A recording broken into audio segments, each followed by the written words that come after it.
In 2009, the European Council decided to reduce European greenhouse gas emissions to at least 80% by 2050, compared to 1990.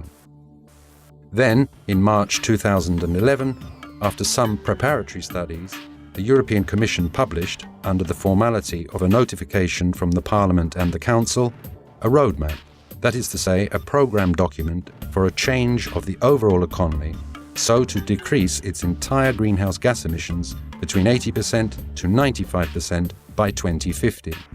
This without giving up competitiveness and security in its energy supply. It is an ambitious goal, and at first sight, it is a difficult one. However, the research available says that it is feasible from a technical point of view, thanks to technology which is already available or in an advanced state of development. By means of an action plan which involves many parts of the economic system, here are the three main points. 1. An extremely aggressive energy efficiency policy with savings of around 2% per year on average, and therefore making primary energy consumption in 2050 decrease by 30% compared to that in 2005, with participation especially from the construction and industrial sector. 2. Reducing transport emissions by using electric and hybrid vehicles, more public transport, and using more efficient fuels. 3. Increasing the quota of energy consumed from electricity and almost the complete decarbonization in the energy sector.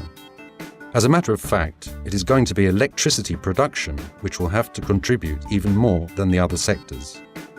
How?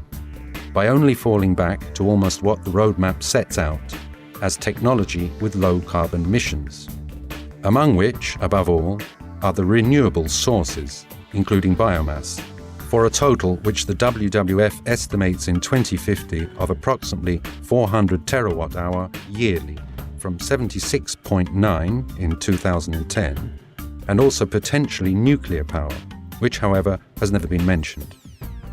While the systems to stockpile carbon dioxide are only considered indispensable in the industrial sectors. Furthermore, to make the necessary contribution, the electricity sector will need to have more efficient grids and interconnected markets to be able to exploit to the maximum low greenhouse emission resources wherever they are available.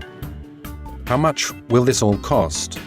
The Commission believes it will need an investment of roughly about 1.5% of gross domestic product from now until 2050.